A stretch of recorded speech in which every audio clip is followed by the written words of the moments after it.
आ रहा है वो रोहन, आने दो।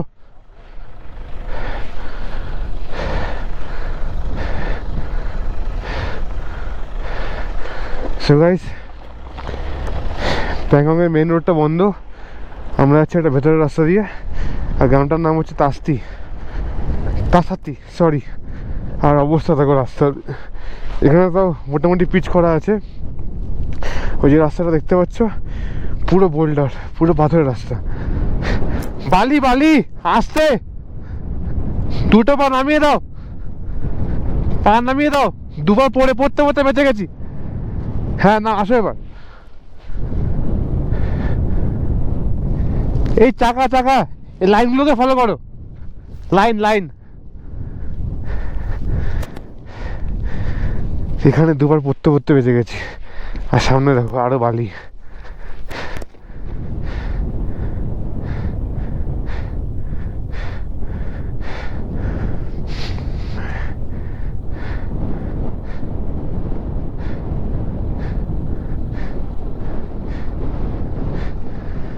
দুবার পড়তে বেঁচে গেছি। ঠিক আছে, এইসব বাচ্চাদের খেলা। আচ্ছা চলো, এবার তুমি আগে যাও। রোহন বলছে ওয়াল মাস্টাং করে এসছি, এসব বাচ্চাদের খেলা। চলো তাহলে।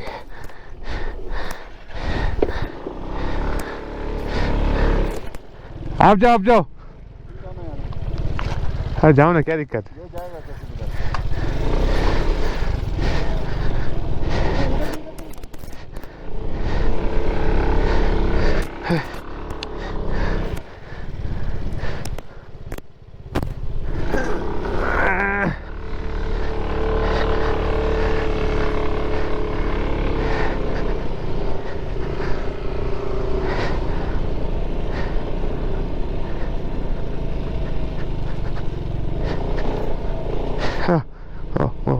ও বেরিয়ে গেছি, চলো।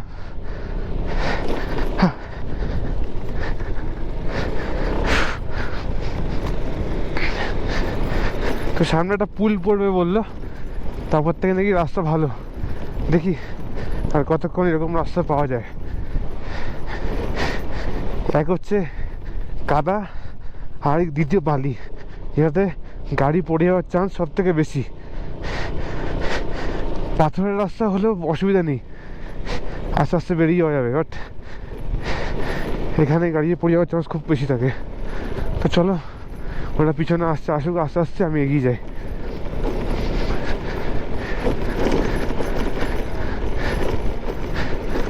তো মোটামুটি এখনো বলছে, জিজ্ঞেস করেছিলাম, ওরা বললে এখনো 4-5 কিলোমিটার রাস্তা এরকম পাওয়া যাবে।